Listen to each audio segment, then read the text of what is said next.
எல்லா நாள் மாதிரியும் நிம்மதியாக தூங்கியிருக்காங்க. திடீர்னு கண்ணை திறந்து பார்க்கும்போது அவங்க குடும்பமே தண்ணியில் முழுகி போயிட்டுருக்காங்க. தான் பேத்தியோட கை விரல் மட்டுமே வெளியே தெரிஞ்ச அந்த பாட்டிக்கு தான் உசுரே போனாலும் பரவாயில்ல, தான் பேத்தியோட உசுரை காப்பாற்றிடணுன்னு அந்த பேத்தியை தூக்கிட்டு அவங்க ஓட ஆரம்பிச்சிருக்காங்க. கண்ணுக்கு எதிர்க்கவே 2 மாடி கட்டடம் தண்ணியில் முழுகி போயிட்டுருக்கிறத பார்த்து அவங்க பயந்து அங்கேருந்து ஒரு தேயிலை காட்டுக்குள்ளே ஓட ஆரம்பிச்சிருக்காங்க.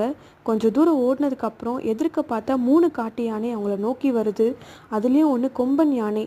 அவங்கள நோக்கி வரும்போது அந்த பாட்டி, ஏற்கனவே நாங்கள் பெரிய கஷ்டத்துலேருந்து வெளியே தப்பிச்சு வந்திருக்கோம், எங்களை எதுவும் பண்ணிடாத, என் பேத்தியோட உசுறு எனக்கு ரொம்ப முக்கியம்னு சொல்லி அந்த யானைக்கிட்ட அவங்க கை கூப்பி கண்ணீர் மல்க மல்க கேட்டிருக்காங்க.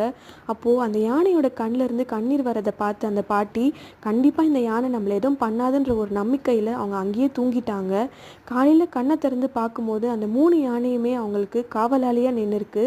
பேரிடர் குழு வந்து மீட்டு அவங்கள கூட்டிட்டு அந்த இடத்த விட்டு போகிற வரைக்குமே அந்த யானை அங்கே நின்று